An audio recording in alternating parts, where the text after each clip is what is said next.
Major funding for KPBS Evening Edition has been made possible in part by Bill Howe Family of Companies, providing San Diego with plumbing, heating and air, restoration, flood and remodeling services for over 40 years. Call 1-800-BILL-HOWE or visit billhowe.com. And by the Conrad Prebys Foundation, Darlene Marcos Shiley, and by the following.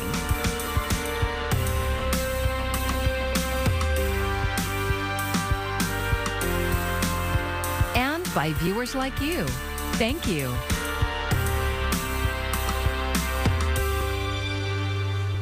Good evening. It's Wednesday, May 4th. Thank you for joining us. I'm Maya Trabulsi. First, it was the bombshell leak of the draft opinion reversing Roe v. Wade. Now the reality of what to do next if the Supreme Court does overturn it. Tonight, KPBS reporter Matt Hoffman on what San Diego clinics are preparing for if that happens.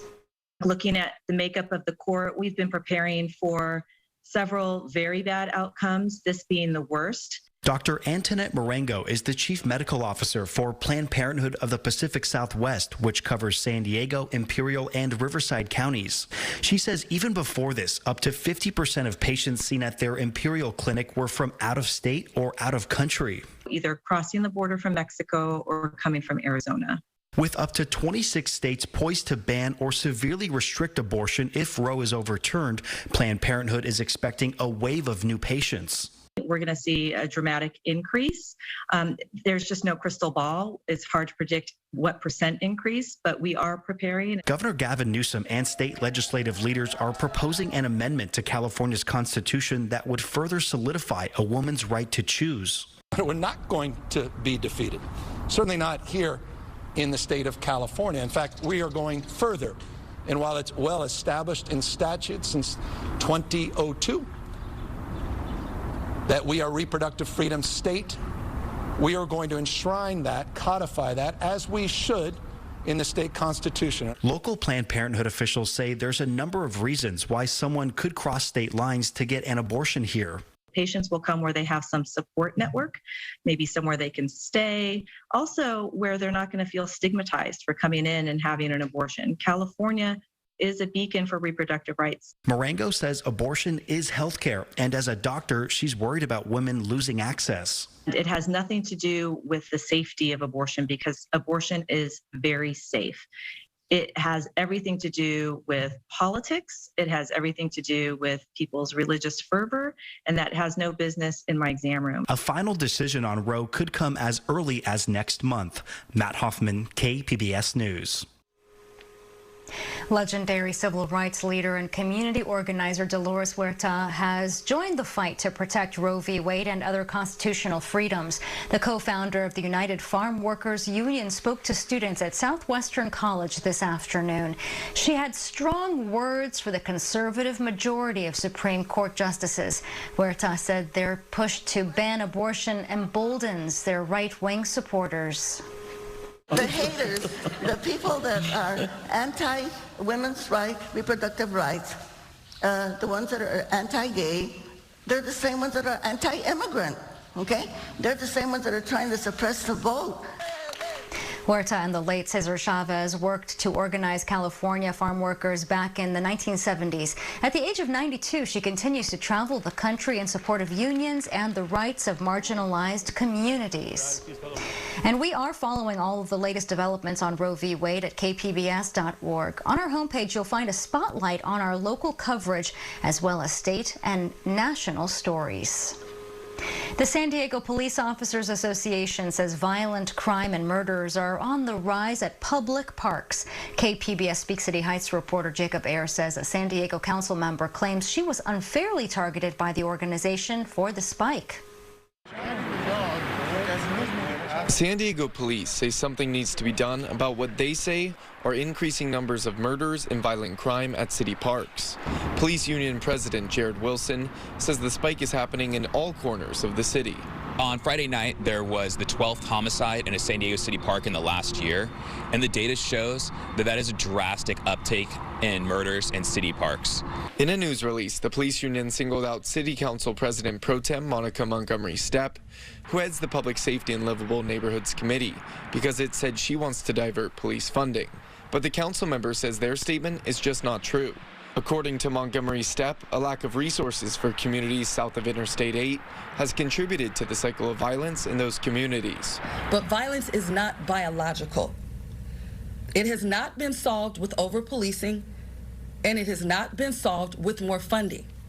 And until we address the root causes of violence and crime, we will continue seeing the exact same issues in our city and in our systems. Wilson says something has to change. He's proposing that community policing makes a comeback in San Diego. Preventing crime is possible in our public spaces. That's where police officers can interact with the community. They can do those types of foot patrols. They can do those community policings, but we're not able to do that with the staffing that we have. And that's why we're raising a red flag and asking for help. Montgomery Stepp says she encourages the police union to present their solutions at her committee's June meeting. She proposes initiatives such as funding more youth and community programs, adding more streetlights, and taking down graffiti to address the issue. She says those efforts will enforce crime prevention by environmental design and reduce violent crimes and homicides. Jacob Ayer, KPBS News. This is National Travel and Tourism Week, a time to celebrate a part of the economy that's vital to San Diego. KPBS reporter John Carroll says local, regional, and national leaders in the industry gathered today to spotlight the work being done to reignite our visitor-focused economy. The livelihoods of about 200,000 people in the San Diego region are tied directly to travel and tourism, a fact known all too well by the people gathered in a suite at the top of the Wyndham Bayside Resort today. And we know that the past 2 years have been extremely hard, but I'm proud to say that our industry has emerged stronger and more resilient than before. San Diego's economy is often talked about as a three-legged stool. There are the military and innovation biotech sectors. They did pretty well during the pandemic. And then there's tourism, not so good during the pandemic. And while it is rebounding, there is still a ways to go. Where we still struggle is with business travelers, folks who are still on Zoom and rather than traveling for a convention, and international travel because of some of our existing travel restrictions. Coming out this summer, we're hoping and believing this may be a record year for tourism. As president and CEO of the American Hotel and Lodging Association, Chip Rogers has his finger on the pulse of what's new and hot in tourism. On that note, he introduced a new word describing a new trend that could really help San Diego. In this term we've created called bleisure, business and leisure mixed together.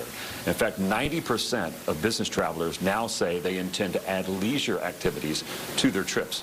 Data from the association show that for every $100 a person spends on a hotel room, they spend $222 locally on restaurants, the arts, and entertainment.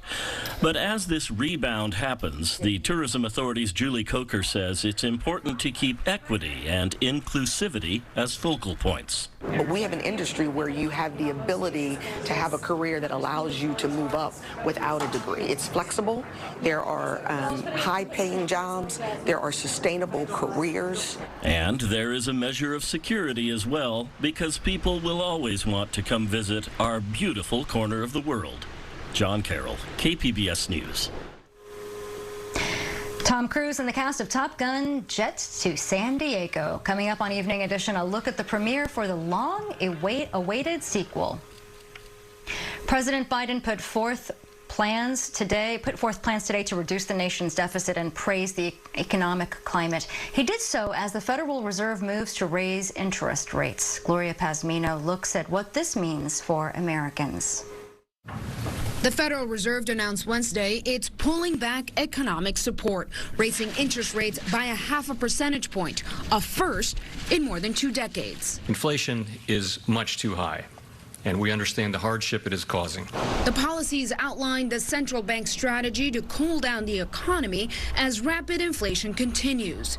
That means your borrowing costs are likely about to get higher. Mortgage rates, credit card interest, auto and student loans could all increase. We're on track to cut the federal deficit by another $1.5 trillion by the end of this fiscal year. the biggest decline in a single year ever in American history. Bringing down the deficit could help ease pressures brought on by inflation. The Biden administration is under pressure to reduce inflation as midterm elections approach and Republicans seek to capitalize on voters' concerns about the economy. The average American household is spending an extra $5,200 this year, $433 per month in extra expenses just from inflation. They don't get more goods and services with all that extra money. While the labor market remains strong, the Fed's increase could slow down hiring and wage growth. Americans are earning more, but basic costs like gas, food, and electricity have all increased since last year. Gloria Pazmino, KPBS News. New information on a new variant of Omicron. The spinoff is causing more new COVID-19 cases in the U.S. Mandy Gaither has the latest numbers and what experts have to say about this new subvariant. It's another Omicron variant offshoot, a highly contagious spinoff of BA2 gaining steam in the U.S. It caused more than 1 in 3 new COVID-19 cases in the U.S. last week, according to the latest CDC numbers, up from 1 in 4 the week before. We're set up for another big wave in the summer. I think that's quite possible. Cases of the variant spinoff are not evenly spread through the U.S. Last week, the CDC estimates it caused around 62% of cases in the region that includes New York, New Jersey, Puerto Rico, and the Virgin Islands, about 40% of cases in the mid-Atlantic states, and more than 36% of cases in the South. It's least common in the Pacific Northwestern states. Researchers believe several Omicron subvariants have a mutation that helps the virus bind more tightly to our cells and hide from the antibodies that try to block the virus from infecting us. The incubation period, the period of when you become infected with the virus to when you start showing symptoms with these Omicron subvariants is pretty quick. It's around 2 to 4 days. In a paper published in the medical journal JAMA, top FDA officials say current vaccines could be updated yearly to target specific coronavirus variants going around. They say COVID-19 shots could be administered every year, and decisions will need to be made by this summer on future vaccine composition and who should be eligible for another COVID-19 shot in the fall. For Health Minute, I'm Mandy Gaither. Masks may no longer be mandatory on public transit, but the CDC still recommends them. The agency released a statement saying anyone older than 2 years old should still wear a face mask on airplanes, trains, and buses. The mandate was set to expire, but a federal judge struck it down last month. The CDC has asked the government to appeal the ruling. San Diego County is using new high-tech tests that'll allow officials to test ocean water and find out if it is safe for swimming all in the same day. KPBS Eric Anderson has details. San Diego County Supervisor Nora Vargas got a first-hand look at how the county tests the quality of ocean water off local beaches. The lawmaker says the county is the first local government to get EPA approval to use the new sophisticated tests that the county has been trying out for years. The news was delivered in Imperial Beach, a community that's been forced to live with ocean water that's regularly tainted by sewage. The Tijuana River Valley pollution directly impacts the families not only of Imperial Beach, but the community and the region as a whole. And this advancement in water testing today is going to allow us to better monitor quality and provide us and the community with faster and more accurate information. The old tests require county officials to use sampled water to grow cultures in the lab. That could take 18 to 24 hours. The new tests look for DNA fragments of dangerous bacteria to determine whether the water is safe, and that can be done in a handful of hours. If we can get those results back in the same day as opposed to the next day, that means potentially that people can go back into the water after a beach closure more quickly. That could potentially reduce the number of closures linked to polluted water, because county officials will know if the ocean water is clean enough faster under this new method than they would have with the old. Eric Anderson, KPBS News. The federal government is taking unusual emergency steps to boost water levels at the country's second largest reservoir, Lake Powell, on the border of Arizona and Utah. As reporter Stephanie Elam explains, additional restrictions are about to go into place for 6 million Americans in the West. We all walk through neighborhoods where lawns are so over-irrigated that they're creating a small stream on the street. We just have to eliminate that level of water waste. As the mega drought drags on in the West, first time in our history, 100-year history, unprecedented. Mandatory water restrictions are on the horizon for 6 million people. We can't wait till the middle of the summer because it'll be too late. And I don't want anybody to turn their faucet and not have water.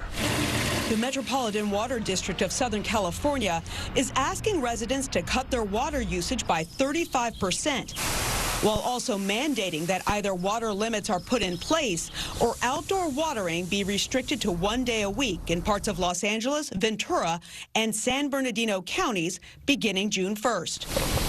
The impacted communities don't get their water from the Colorado River Basin, but instead from the State Water Project, which pipes water down from the northern Sierra Nevada mountains and the Sacramento-San Joaquin River Delta. The state has cut the water that comes to us by 2/3.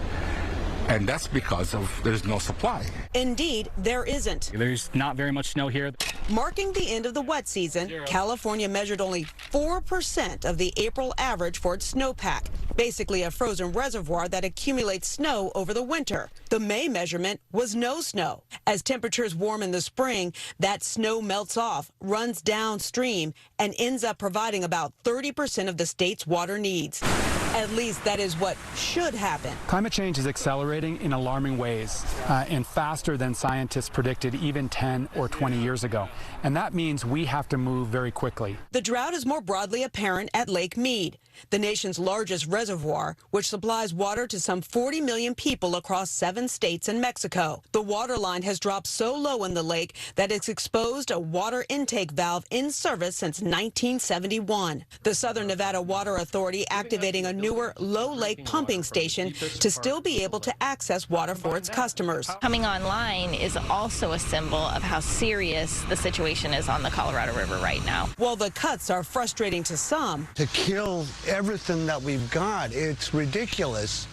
Officials say it's a matter of health and safety. We need to, right now, conserve every drop, make sure it's only used for basic health services, our livelihood, our indoor usage, and not water our lawn. That was Stephanie Elam reporting. Meantime, the Metropolitan Water District of Southern California says the mandates do not impact the San Diego region, but they encourage voluntary conservation.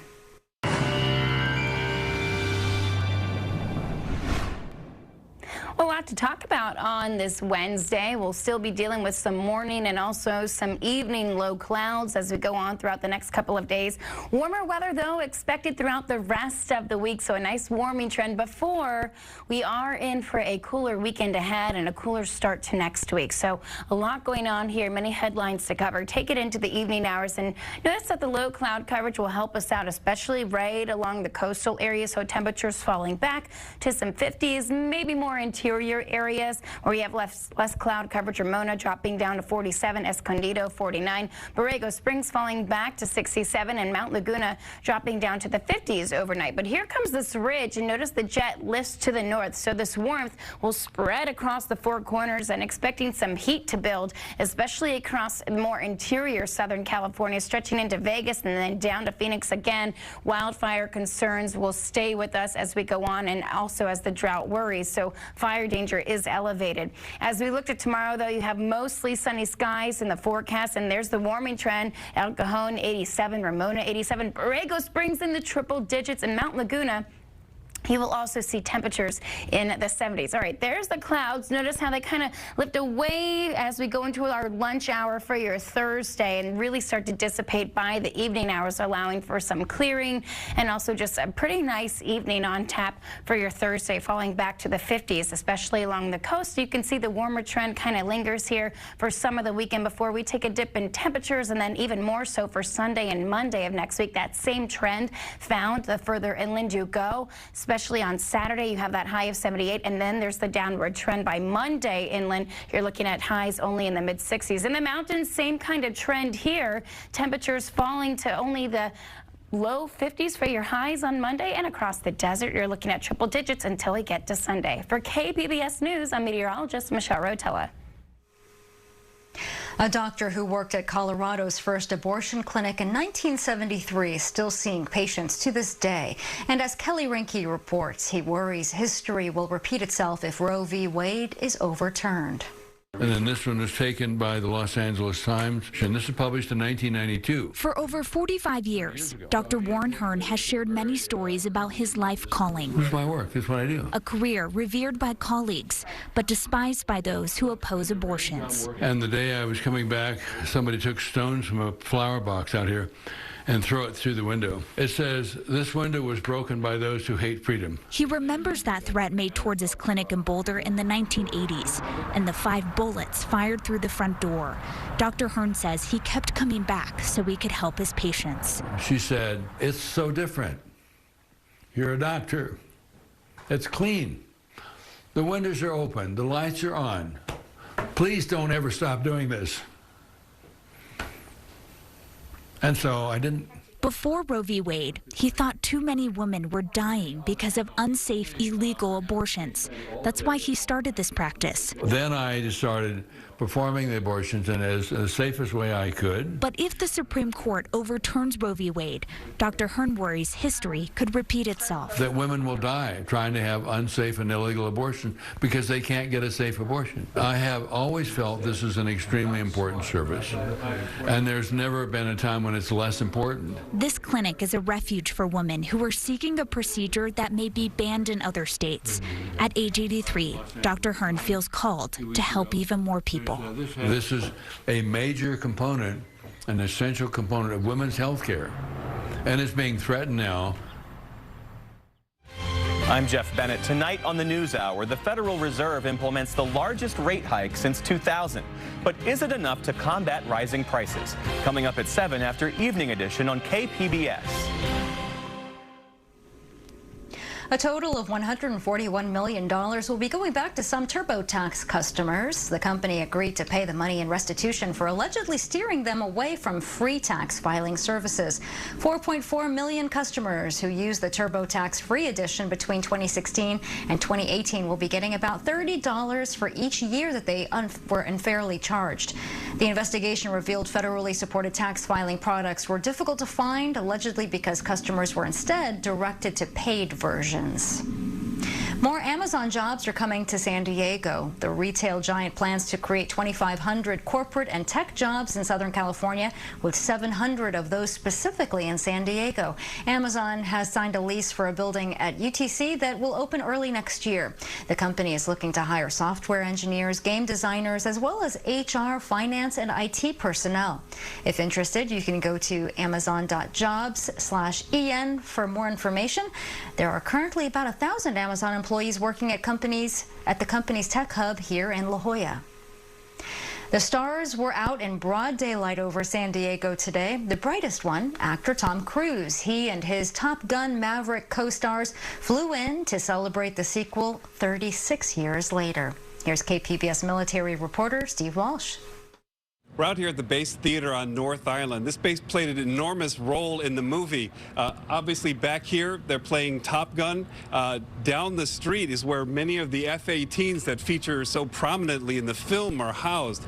Sailors actually started lining up hours before the film. I talked to one who said he called his dad immediately when he heard that Tom Cruise was going to be here. "Oh man, you about to go see Tom Cruise?" I was like, "Yeah, you know, me and my dad, we played about it a little bit." It's like, "Oh, that's my favorite actor, you know, I gotta get some pictures, get a whole lot of pictures. I was like, I got you, Pops." So when Tom Cruise finally arrived with the other filmmakers, I asked him why they came back to San Diego when actually Top Gun hasn't been here for years. This is where it originated. This is it. Cruise said he wanted to show what it was really like to be in naval aviation. We look at these aircraft and what it takes to fly one of these aircraft. For the first time, people are going to watch this movie and have a real understanding where we're talking about that kind of skill set, that kind of physical endurance and power that a lot of people don't really understand, and how many hours these guys are in that aircraft and what they have to do to accomplish their tasks, and just how impressive they are, the men and women.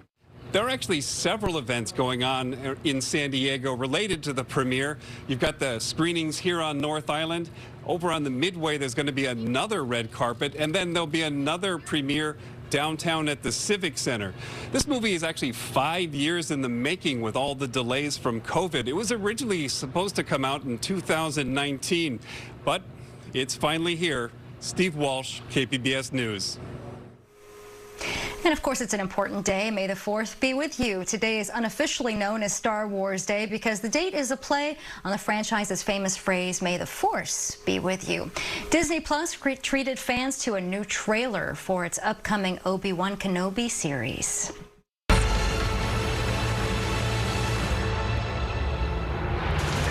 Leave us alone. When the time comes, he must be trained. Like you trained his father. The series follows Ewan McGregor as the famous Jedi after his apprentice Anakin Skywalker turned to the dark side and became Darth Vader. It premieres on May 27th on Disney Plus. Exciting. You might wonder how they're not already in the Rock and Roll Hall of Fame, but now music legends Dolly Parton, Lionel Richie, and Pat Benatar will finally be inducted. Dolly Parton asked to be removed from the nomination list earlier this year, but the foundation denied her request. She said she didn't want to take anything away from rock artists who deserved it more. The induction ceremony will be held in LA on November 5th. Congratulations to them. And you can find tonight's stories on our website, kpbs.org. Thanks so much for joining us. I'm Maya Trabulsi. Have a great evening. Major funding for KPBS Evening Edition has been made possible in part by Bill Howe Family of Companies, providing San Diego with plumbing, heating and air, restoration, flood and remodeling services for over 40 years. Call 1-800-BILL-HOWE or visit BillHowe.com. And by the Conrad Prebys Foundation, Darlene Marcos Shiley, and by the following.